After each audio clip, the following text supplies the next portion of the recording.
पुराने समय की बात है। एक गांव में दो भाई रहते थे। बड़ा भाई बहुत अमीर था, जबकि छोटा भाई बहुत ही गरीबी में अपना जीवन बिता रहा था। वे दोनों अलग अलग घरों में रहते थे। बड़े भाई के पास ईश्वर का दिया हुआ सब कुछ था। धन दौलत, जमीन जायदाद की कोई कमी नहीं थी, जबकि छोटे भाई के पास धन के नाम पर कुछ भी नहीं था। कई बार तो उसे 2 वक्त की रोटी भी नसीब नहीं होती थी। फिर भी छोटा भाई बहुत दयालु और नेक दिल इंसान था। वह रूखी सूखी खाकर भी ईश्वर का धन्यवाद करता। उसके दिल में किसी भी प्रकार की बड़ी बड़ी इच्छाएं नहीं थीं, लेकिन उसे मन की वह शांति प्राप्त थी जो बड़े बड़े अमीरों को भी दुर्लभ थी। बड़े भाई का नाम शिव मोहन और छोटे भाई का नाम प्रीतम था। प्रीतम न सिर्फ नेक दिल था, बल्कि उसके घर आने वाले हर अतिथि का आदर सत्कार करता था। वह अपनी हैसियत के अनुसार उनका स्वागत करता था। इसके विपरीत शिव मोहन अमीर होते हुए भी बहुत कंजूस था। यदि कोई मेहमान उसके घर आ जाता तो उसके चेहरे का रंग उड़ जाता। उसे अपने गरीब रिश्तेदारों का आना बिल्कुल पसंद नहीं था। उसका मानना था कि लोग उससे मिलने नहीं, बल्कि उसकी दौलत के कारण आते हैं। उसे अपने धन पर बहुत घमंड था और वह गरीब लोगों को कुछ नहीं समझता था। एक दिन गांव में एक बूढ़ा आदमी आया। उसने शिव मोहन का आलीशान घर देखा और दरवाजा खटखटाया। दरवाजे की आवाज सुनकर शिव मोहन बाहर आया। बूढ़े आदमी ने कहा, बेटा, क्या एक दिन के लिए तुम मुझे अपने घर में आसरा दे सकते हो? मैं बहुत थका हुआ हूँ और बहुत भूखा भी। शिव मोहन ने उसकी बात सुनकर तिरस्कार से कहा, अरे बाबा, क्या तुम्हें ये कोई धर्मशाला लगती है?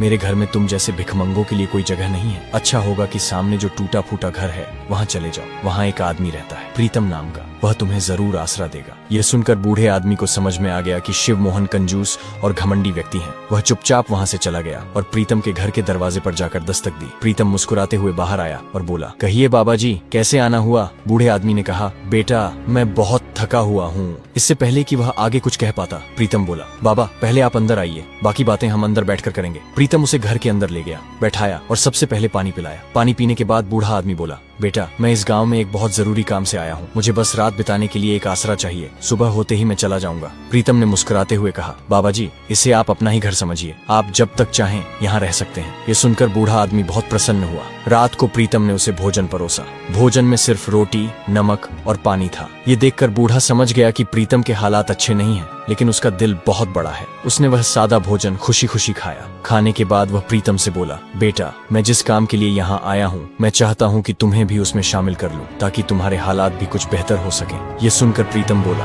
बाबा, मैं आपकी बात ठीक से समझा नहीं। आप मुझे किस काम में शामिल करना चाहते हैं?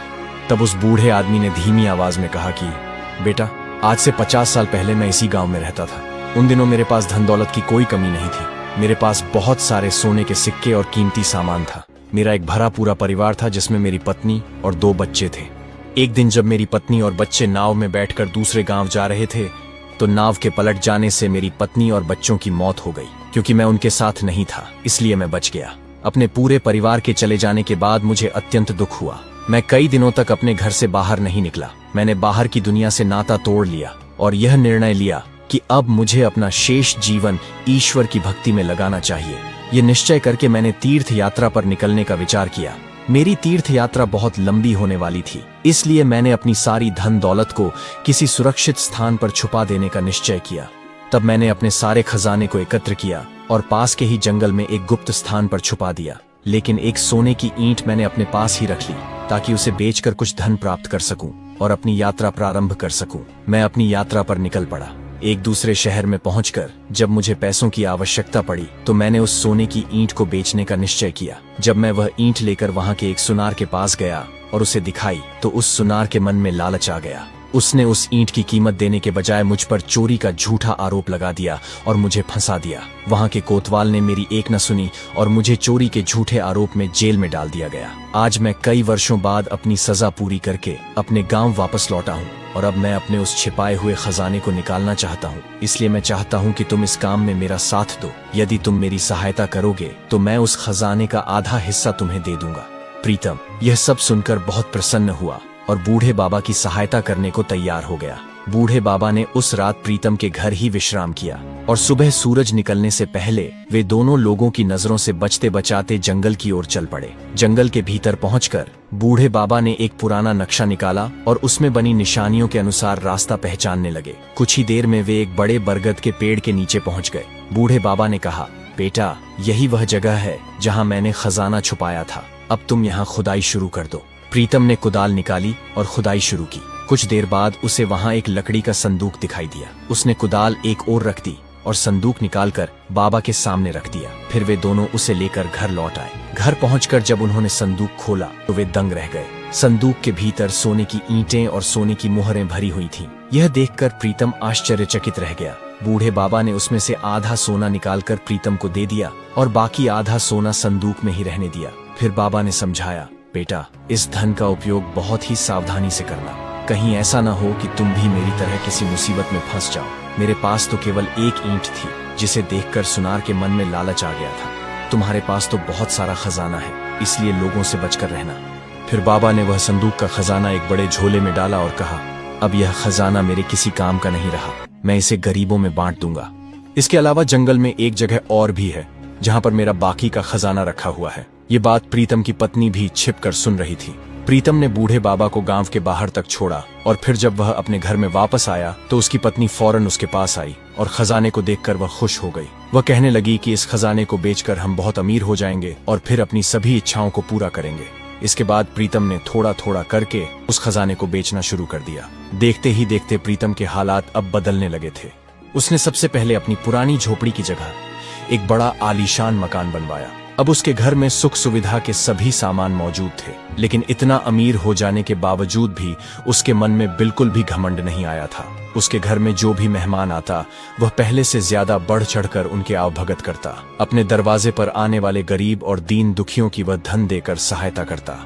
अब तो गांव के लोग उसकी पहले से भी ज्यादा इज्जत करने लगे थे। अमीर होने की खबर जब उसके बड़े भाई शिव मोहन को मिली तो वह अपनी पत्नी को साथ लेकर छोटे भाई प्रीतम के घर पहुंच गया और बड़ी हैरानी से उसका आलीशान मकान देखने लगा। उसने फिर प्रीतम से बोला, छोटे भाई, तुम इतना अमीर कैसे हो गए? लेकिन प्रीतम ने भी इस बारे में उसे कुछ नहीं बताया और बस इतना ही कहा कि ये सब तो भगवान की कृपा है। प्रीतम और शिव मोहन की पत्नियां एक दूसरे से बहुत ही जलती थीं और फिर शिव मोहन की पत्नी प्रीतम की पत्नी से जलकर कहने लगी कि तुम लोग जितना भी अमीर हो जाओ लेकिन हमारी बराबरी कभी नहीं कर पाओगे। यह सुनकर प्रीतम की पत्नी को गुस्सा आ गया और उसके मुंह से यह बात निकल गई कि हमारे पास तो और भी खजाना है जिसे जंगल से निकालकर हम तुमसे भी ज्यादा अमीर हो जाएंगे। शिव मोहन की पत्नी, जो कि बहुत ही धूर्त महिला थी, उसे यह बात दिमाग में घर कर गई।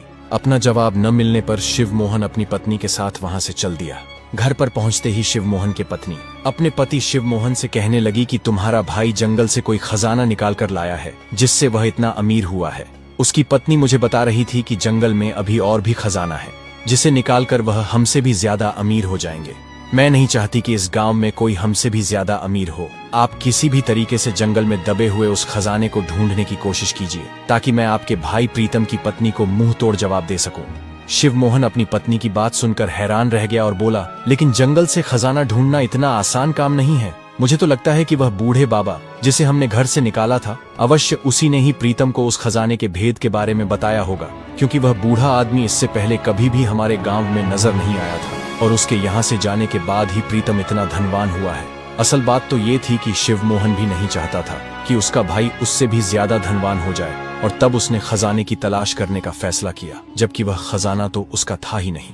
अब शिव मोहन हर समय अपने भाई प्रीतम की निगरानी करने लगा। कुछ दिनों बाद वही बूढ़ा बाबा एक बार फिर से उस गांव में वापस आया तो शिव मोहन ने उसे गली से गुजरते हुए देख लिया। अब तो शिव मोहन उस बूढ़े आदमी की हर हरकत पर नजर रखने लगा। वह बूढ़ा आदमी सीधा प्रीतम के घर पर गया। जब उसने प्रीतम का इतना बड़ा घर देखा तो वह बहुत खुश हुआ। बूढ़े आदमी ने प्रीतम के दरवाजे पर दस्तक दी। प्रीतम जब बाहर आया तो बूढ़े बाबा को देखकर उसके चेहरे पर मुस्कान आ गई। प्रीतम ने बूढ़े बाबा को अंदर आने के लिए कहा, लेकिन बूढ़े बाबा ने कहा, मैं एक बहुत जरूरी काम से यहाँ आया हूँ, तुम कुछ देर के लिए मेरे साथ चलो, मुझे तुमसे एक बहुत जरूरी बात करनी है। प्रीतम और वह बूढ़ा आदमी दोनों जंगल की तरफ चलने लगे। शिव मोहन उनका पीछा कर रहा था। वह बूढ़ा आदमी प्रीतम से कहने लगा, बेटा, हो सकता है कि अब मैं कुछ दिनों तक इस गांव में न आ सकूं, इसलिए मैं तुम्हें उस दूसरे खजाने का भेद बताकर जा रहा हूँ जो कि इसी जंगल में एक दूसरी जगह पर दबा हुआ है। मेरे जाने के बाद तुम वह खजाना निकाल लेना और अपने पास सुरक्षित रख लेना। समय आने पर मैं वह खजाना तुमसे ले लूंगा।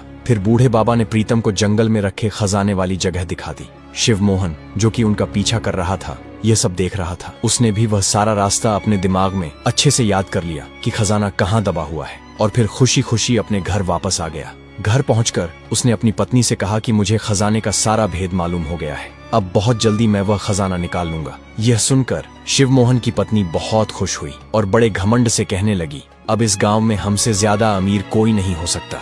घमंडी होने के साथ साथ वह औरत बहुत मूर्ख भी थी। इसी घमंड में वह सीधे प्रीतम के घर की ओर निकली। घर पहुंचकर प्रीतम की पत्नी से कहने लगी, इस गांव में सबसे अमीर तो अब हम ही रहेंगे, क्योंकि मेरे पति को भी जंगल में एक खजाने की जगह मालूम हो गई है, जिसे निकालकर हम लोग एक बार फिर तुम लोगों से आगे निकल जाएंगे। इतना कहकर वह इतराती हुई अपने घर वापस चली गई। शाम के समय जब प्रीतम अपने घर लौटा तो उसकी पत्नी कहने लगी, तुम्हारे बड़े भाई की पत्नी आई थी और कह रही थी कि तुम्हारे भाई को भी जंगल में किसी खजाने की जगह के बारे में पता चल गया है और वह भी खजाना निकालकर हमसे ज्यादा अमीर हो जाएंगे। तब प्रीतम ने कहा, लेकिन उन्हें जंगल में खजाना होने के बारे में कैसे पता चला? तब प्रीतम की पत्नी को अपनी बेवकूफी पर बहुत शर्मिंदगी महसूस हुई और वह प्रीतम से कहने लगी, पिछली बार जब तुम्हारे भाई और भाभी हमारे घर आए थे तो तुम्हारी भाभी ने मुझे नीचा दिखाने की कोशिश की थी। तब मैंने गुस्से में आकर कह दिया था कि हमारे पास तो और भी खजाना है। ये सुनकर प्रीतम चिल्लाते हुए बोला, अरे बेवकूफ औरत, मैंने तुझे पहले ही समझाया था, आम खाओ पेड़ मत गिनो। मतलब तुम खजाने के बारे में किसी से कोई बात मत करना, फिर भी तुम अपने हरकतों से बाज नहीं आई। मुझे लगता है कि मेरे भाई ने मुझे उस बूढ़े बाबा के साथ जंगल जाते हुए देख लिया होगा। इससे पहले कि मेरा भाई उस खजाने को वहां से निकाल ले, मुझे आज रात ही वह खजाना वहां से निकालकर किसी सुरक्षित जगह पर पहुंचा देना होगा। अब तुम इस बात को किसी और से मत कहना। फिर प्रीतम उसी रात कुदाल लेकर जंगल में खजाना निकालने गया और थोड़ी देर में ही खुदाई करते हुए उसे वह खजाना नजर आ गया। फिर वह वहां से खजाना निकालकर उसे सुरक्षित अपने घर ले आया और बिल्कुल सुरक्षित घर के स्थान में छिपा दिया। अगली रात शिवमोहन उस जगह पर पहुंचा और खुदाई करने लगा, लेकिन जब उसने देखा कि वहां कोई खजाना नहीं है तो वह हैरान रह गया। वह सोचने लगा, मेरा छोटा भाई तो बड़ा चालाक निकला, शायद उसे पहले ही मेरी योजना का पता चल गया था और वह मुझसे पहले ही खजाना निकाल कर ले जा चुका है। दूसरी ओर उसी रात शिवमोहन की पत्नी घर पर अकेली रह गई थी, तो पीछे से मौका देखकर चोरों ने उसके घर पर धावा बोल दिया और उसके घर से सारा धन और कीमती सामान लेकर फरार हो गए। शिवमोहन जब अपने घर पर पहुंचा तो उसका चेहरा उतरा हुआ था। उसकी पत्नी भी बहुत परेशान नजर आ रही थी। एक दूसरे को परेशान देखकर दोनों के चेहरे का रंग उड़ गया। शिवमोहन अपनी पत्नी से पूछने लगा कि तुम्हें क्या हुआ, तुम्हारे चेहरे की हवाइयां क्यों उड़ी हुई हैं? तब उसकी पत्नी बोली, आपके जाने के बाद कुछ चोर घर में घुस आए और सब कुछ लूट कर फरार हो गए, इसलिए मैं परेशान हूँ। लेकिन आप बताइए,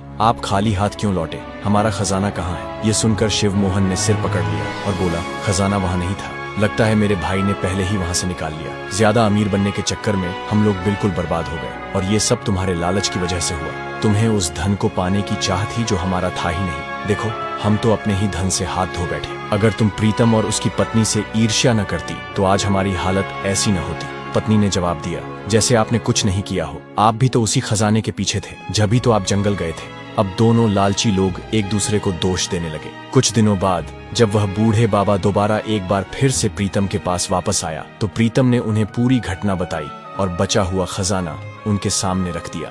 बाबा मुस्कुराए और बोले, यह खजाना तुम्हारी ईमानदारी का इनाम है। मैं भला इस उम्र में इतनी दौलत का क्या करूंगा, यह अब तुम्हारा है। प्रीतम भावुक हो गया और बूढ़े बाबा से बोला, मेरा मन चाहता है कि आप अब कहीं न जाएं। मुझे आप में अपने पिता की छवि दिखाई देती है। क्या आप मुझे अपना बेटा मानकर मेरे साथ नहीं रह सकते? बाबा को प्रीतम की बात बहुत अच्छी लगी और वे वहीं प्रीतम के घर में साथ साथ रहने लगे। प्रीतम ने बचा हुआ सारा खजाना गांव के गरीब लोगों में बांट दिया और अपनी पत्नी तथा बाबा के साथ सुखमय जीवन बिताने लगा। तो दोस्तों, यह कहानी हमें बहुत कुछ सिखाती है। सबसे पहली बात यह कि हमें अपने घर आए हुए मेहमान की पूरी इज्जत करनी चाहिए, क्योंकि कहा गया है अतिथि देवो भव। दूसरी बात, दूसरों से ईर्ष्या करना विनाश का कारण बनता है।